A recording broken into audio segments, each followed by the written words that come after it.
Año 33 después de Cristo. Jerusalén. Una habitación cerrada en el segundo piso de una casa en el barrio alto de la ciudad. El aire huele a aceite de oliva quemado en las lámparas. Huele a sudor. Huele a miedo. 11 hombres están sentados en el suelo. Sus rostros están marcados por algo que ningún ser humano había visto antes. Vieron morir a su maestro. Lo vieron resucitado. Lo vieron ascender al cielo en una nube sobre el monte de los olivos. Y ahora están solos. Pedro mira sus propias manos. Las mismas manos que 3 veces negaron conocer a Jesús. Juan respira lento. Es el más joven. Mateo, el ex recaudador de impuestos, no levanta la mirada. Tomás aprieta los puños. Santiago, el hermano de Juan, escucha cada paso fuera de la puerta. Felipe susurra. Bartolomé permanece en silencio. Andrés cuenta los nombres uno por uno. Tadeo respira con dificultad. Simón, el celote, tiene la mandíbula tensa. Santiago, el hijo de Alfeo, cierra los ojos. Y falta uno. Judas Iscariote ya no está. Estos hombres no saben que dentro de pocos años, todos ellos, excepto uno, morirán de la forma más violenta que el mundo antiguo haya inventado.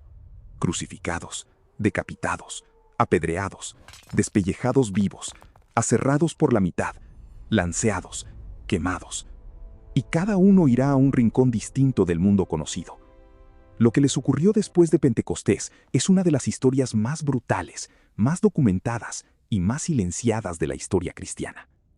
La iglesia que tienes hoy, la Biblia que tienes hoy, la fe que llevas hoy, todo se sostiene sobre la sangre de estos 12 hombres. Y casi nadie te ha contado qué les pasó realmente.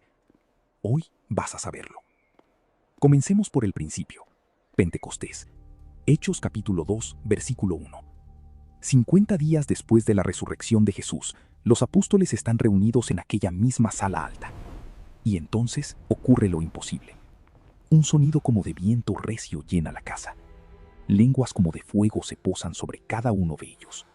Empiezan a hablar en idiomas que nunca aprendieron. Hechos capítulo 2 versículo 4 lo dice con precisión. Todos fueron llenos del Espíritu Santo y comenzaron a hablar en otras lenguas. Pedro sale a la calle. El mismo Pedro que semanas antes negó a Cristo frente a una sirvienta, ahora se planta frente a miles de judíos venidos de todo el imperio y predica. Y 3,000 personas se convierten ese día.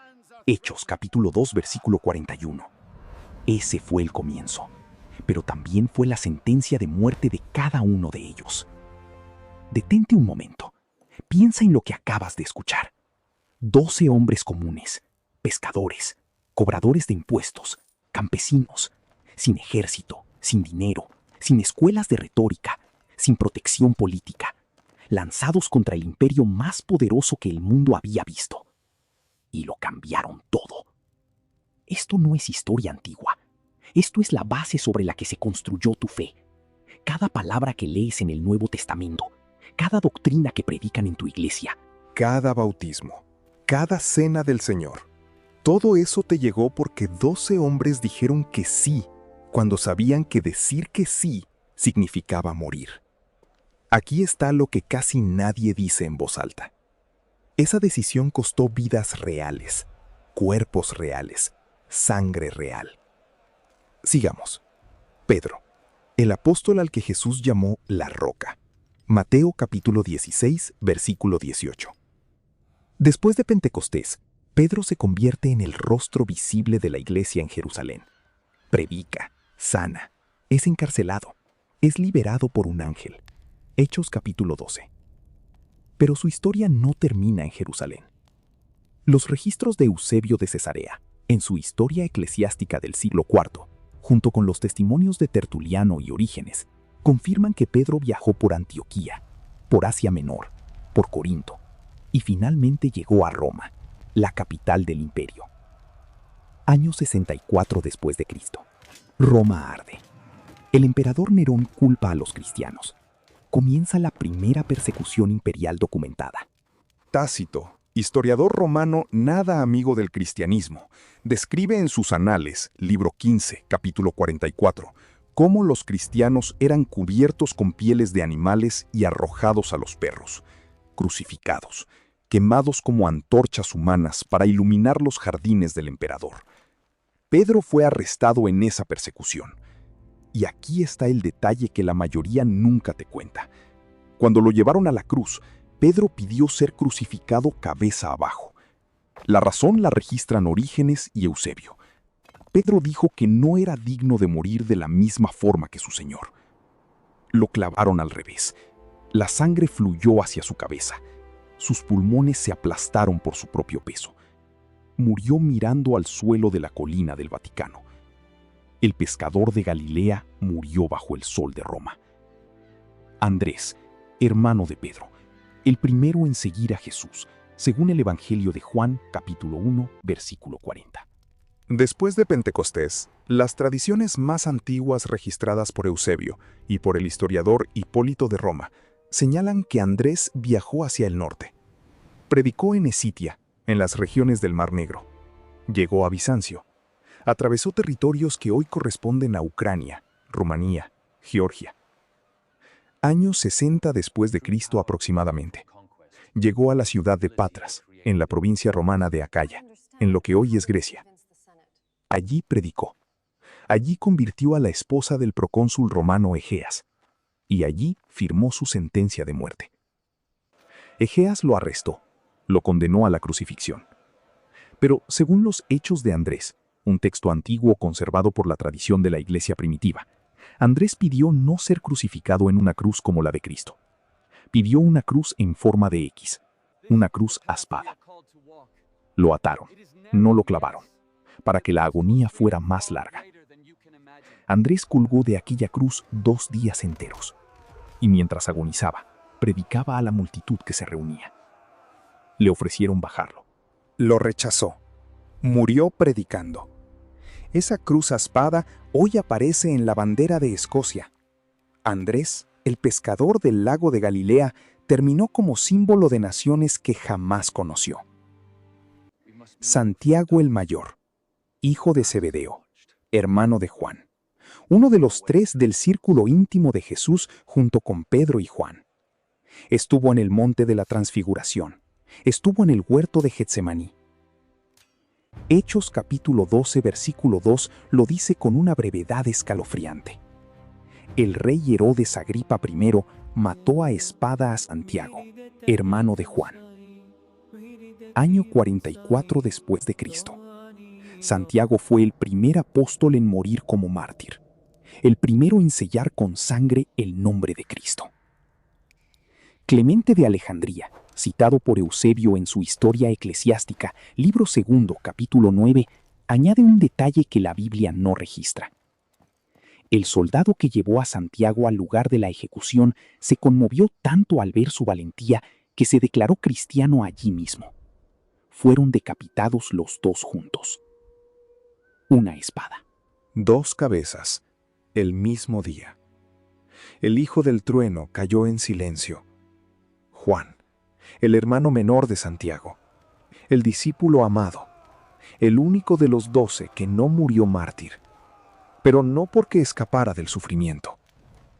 Tertuliano, en su obra Prescripción contra los herejes, capítulo 36, registra que Juan fue arrojado en una caldera de aceite hirviendo en Roma, durante el reinado del emperador Domiciano, año 95 después de Cristo aproximadamente.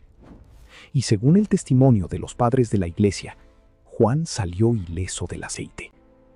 Domiciano, frustrado, lo desterró a la isla de Patmos, una roca estéril en el mar Egeo, una colonia penal del imperio.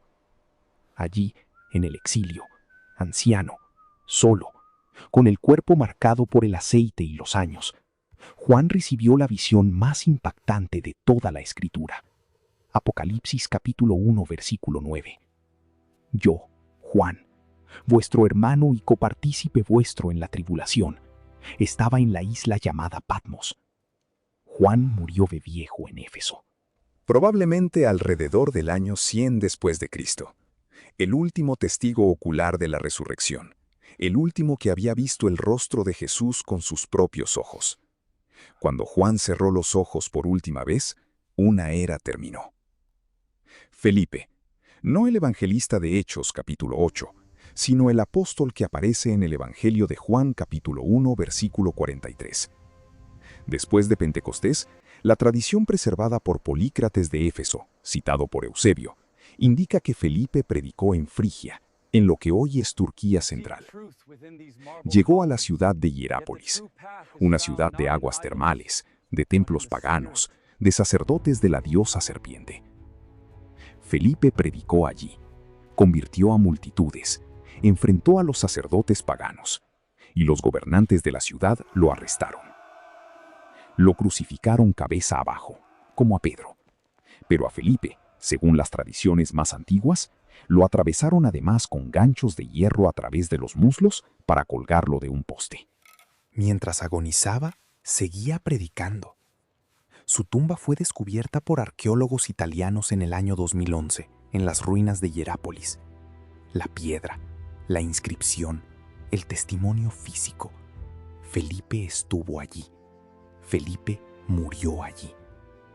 La arqueología confirma lo que la sangre selló. Bartolomé, también llamado Natanael en el Evangelio de Juan, capítulo 1, versículo 45. El hombre del que Jesús dijo: «He aquí un verdadero israelita en quien no hay engaño». Su misión lo llevó al lugar más improbable, al oriente, a Armenia, a Persia. Y según el historiador Eusebio y el padre de la iglesia Pantaíno de Alejandría, Bartolomé llegó hasta la India. Pantaíno, en el siglo II, viajó a la India y encontró allí comunidades cristianas que aún conservaban una copia del Evangelio de Mateo en hebreo, dejada por Bartolomé un siglo antes. Pero Bartolomé fue capturado en Armenia. El rey Astiages, hermano del rey que se había convertido al cristianismo, lo arrestó.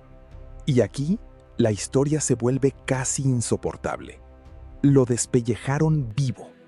Le arrancaron la piel del cuerpo entero antes de decapitarlo. La iconografía cristiana antigua lo representa sosteniendo su propia piel en las manos. Miguel Ángel lo pintó así en la Capilla Sixtina, en el juicio final. Bartolomé, el verdadero israelita sin engaño, murió sin piel, pero con la fe intacta. Detente otra vez. Piensa en esto. Despellejado vivo. ¿Por qué? Por no negar a Cristo. Por no decir: «Está bien, adoraré a vuestros dioses». Por no firmar un documento. Por no quemar un puñado de incienso ante una estatua del emperador.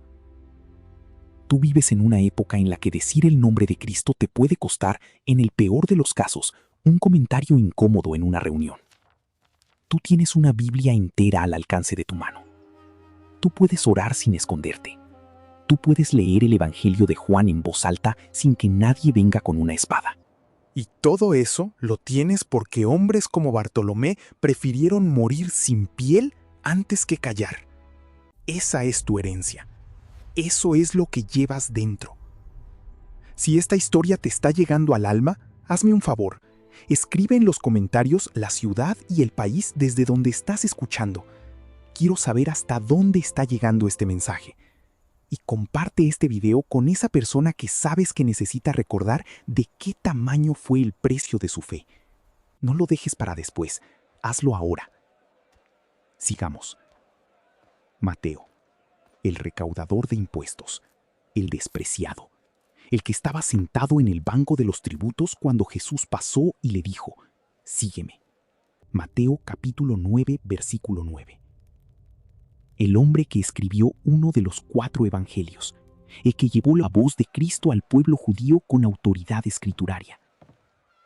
Después de Pentecostés, la tradición preservada por Sócrates Escolástico y otros historiadores eclesiásticos señala que Mateo predicó primero entre los hebreos. Luego viajó al sur, a Etiopía. Al reino de Aksum, una de las civilizaciones africanas más antiguas y más poderosas del mundo antiguo. Allí, Mateo fundó comunidades cristianas. confrontó a los magos de la corte real, convirtió a la familia del rey, y allí lo asesinaron. Las fuentes varían. Algunas dicen que fue traspasado con una lanza mientras celebraba la cena del Señor frente al altar. Otras dicen que fue decapitado. Lo que coincide en todas las tradiciones es que murió en África, en suelo africano, predicando a africanos. Aquí está lo que casi nadie te enseña. La iglesia africana es tan antigua como la iglesia europea, más antigua que la mayoría. Mateo, Bartolomé en parte, Felipe el Evangelista, Marcos en Alejandría. La fe cristiana echó raíces en África antes de que muchas tribus europeas siquiera escucharan el nombre de Jesús. Esa es una historia que te robaron. Mateo la pagó con su vida. Tomás, el llamado incrédulo. El que en el Evangelio de Juan, capítulo 20, versículo 25, dijo: «Si no viere en sus manos la señal de los clavos, no creeré». Y al que Jesús, 8 días después, le mostró sus heridas. Y Tomás cayó de rodillas y dijo: «Señor mío y Dios mío». Juan, capítulo 20, versículo 28. Ese mismo Tomás se convirtió en el apóstol que viajó más lejos. Eusebio de Cesarea, Orígenes, los Hechos de Tomás del siglo III y la tradición ininterrumpida de los cristianos de Santo Tomás en India, todos coinciden. Tomás navegó al oriente. Cruzó el Océano Índico. Llegó a la costa de Malabar, en el suroeste de la India, alrededor del año 52 después de Cristo. Allí fundó 7 iglesias, 7 comunidades que existen hasta el día de hoy. Los cristianos de Kerala, en India, son sus descendientes espirituales directos. 20 siglos después, aún se llaman cristianos de Santo Tomás. Pero su predicación enfureció a los sacerdotes brahmanes. Año 72 después de Cristo. Cerca de Madrás, en el monte que hoy se llama precisamente el Monte de Santo Tomás, lo emboscaron. Lo atravesaron con una lanza. Tomás, el que dudó, murió siendo testigo de Cristo en el rincón más lejano del mundo conocido, más lejos que ningún otro apóstol. El incrédulo se convirtió en el más audaz. Santiago el menor, hijo de Alfeo. No confundir con Santiago el hermano de Juan. Este Santiago, según la tradición preservada por Eusebio y Hegesipo, padre de la iglesia del siglo II, fue uno de los pilares de la iglesia de Jerusalén. Algunos lo identifican con Santiago, el hermano del Señor. Otros lo distinguen. Las fuentes antiguas a veces se entrelazan. Lo que es cierto es esto. Hegesipo, citado por Eusebio en Historia Eclesiástica, libro 2, capítulo 23, registra que Santiago era tan justo que lo llamaban Santiago el Justo. Pasaba tantas horas de rodillas orando por el pueblo que sus rodillas se habían vuelto duras como las de un camello. Año 62 después de Cristo. Los sacerdotes y escribas de Jerusalén lo subieron al pináculo del templo. Le exigieron que negara públicamente a Cristo frente a la multitud reunida para la Pascua. Santiago se irguió y proclamó en voz alta: «¿Por qué me preguntáis sobre el Hijo del Hombre? Él está sentado a la diestra del poder y vendrá sobre las nubes del cielo». Lo arrojaron desde el pináculo. La caída no lo mató. Lo apedrearon. Y mientras agonizaba, un fullonero, un trabajador que limpiaba telas con un palo grueso, se acercó y le golpeó la cabeza con su garrote. Santiago el Justo murió como había vivido, de rodillas, orando. Flavio Josefo, el historiador judío del siglo I, en sus Antigüedades Judaicas, libro 20, capítulo 9, también menciona la muerte de Santiago. Confirma desde fuera del cristianismo lo que las fuentes cristianas registran. Tadeo, también llamado Lebeo, también llamado Judas, no el Iscariote, en Juan capítulo 14, versículo 22. Las tradiciones armenias y siriacas, junto con los testimonios de Eusebio, lo sitúan predicando en Mesopotamia, en Edesa, en Persia. Edesa fue una de las primeras ciudades del mundo en convertirse al cristianismo casi en su totalidad. Su rey, Abgar V, Según la tradición preservada por Eusebio, había escrito una carta al propio Jesús, y Tadeo fue enviado a esa ciudad después de Pentecostés. Pero su misión lo llevó más al norte, a Armenia. Allí, junto con Bartolomé, en parte de su trayecto, predicó a los armenios. Esa es la razón por la que Armenia se convirtió en el primer reino del mundo en adoptar oficialmente el cristianismo en el año 301 después de Cristo, antes que Roma, antes que cualquier otra nación. Y la sangre de Tadeo regó esa tierra. Lo asesinaron a golpes con un garrote. Otras tradiciones añaden que también lo atravesaron con flechas o con un hacha. La iglesia armenia de hoy lo llama uno de sus padres fundadores. 20 siglos después aún honran su nombre. Simón el Celote. Su sobrenombre lo dice todo. Antes de seguir a Jesús, Simón pertenecía al partido de los Celotes, el movimiento más radical del judaísmo del siglo I. Hombres dispuestos a tomar las armas contra Roma. Y este hombre, este revolucionario, fue transformado por Cristo en algo distinto, un revolucionario del reino de los cielos. Las tradiciones sobre su misión son varias, pero las más antiguas, conservadas por las iglesias coptas y etíopes, lo sitúan predicando en Egipto, en el norte de África, y luego viajando a Persia, donde, según la tradición occidental, se reunió con Tadeo. Allí, en Persia, fueron martirizados juntos. A Simón lo aserraron por la mitad, una de las formas de ejecución más espantosas del mundo antiguo. El cuerpo dividido, la columna partida, la agonía prolongada. Hebreos capítulo 11, versículo 37, habla de hombres que fueron aserrados. Eran de la misma estirpe, la misma fe, la misma muerte. Simón pasó de empuñar una daga oculta a empuñar la palabra. Y la palabra costó la vida. Y Judas Iscariote, el traidor, el que vendió a su maestro por 30 piezas de plata. Mateo capítulo 26, versículo 15. Su destino lo registran dos pasajes. Mateo capítulo 27, versículo 5, dice que arrojó las monedas en el templo, salió y fue y se ahorcó. Hechos capítulo 1, versículo 18, añade un detalle horrible. Cayendo de cabeza, se reventó por la mitad, y todas sus entrañas se derramaron. El campo donde cayó se llamó Acéldama, campo de sangre. Y los 11 eligieron a Matías para ocupar su lugar. Hechos capítulo 1, versículo 26. La tradición lo lleva a predicar en Capadocia, en la región del mar Caspio, y según algunos textos antiguos, finalmente murió apedreado y luego decapitado. 12 hombres, 12 destinos, 11 tumbas regadas por el mundo. Detente. Mira el mapa que se acaba de dibujar en tu mente. Roma, Patras, Hierápolis, Jerusalén, Etiopía, India, Armenia, Persia, Mesopotamia, Patmos, Capadocia. Estos hombres no se quedaron juntos, se separaron. Cada uno tomó un rincón del mundo conocido, y cada uno murió allí, lejos de su casa, lejos de su tierra, lejos del lago donde habían pescado, lejos del taller donde habían trabajado. Murieron solos, murieron rodeados de extranjeros, murieron confesando un nombre, el nombre de Jesús de Nazaret. No murió en su cama ninguno de ellos, excepto Juan, y Juan vivió lo suficiente para ver morir a todos los demás. Imagina ese peso.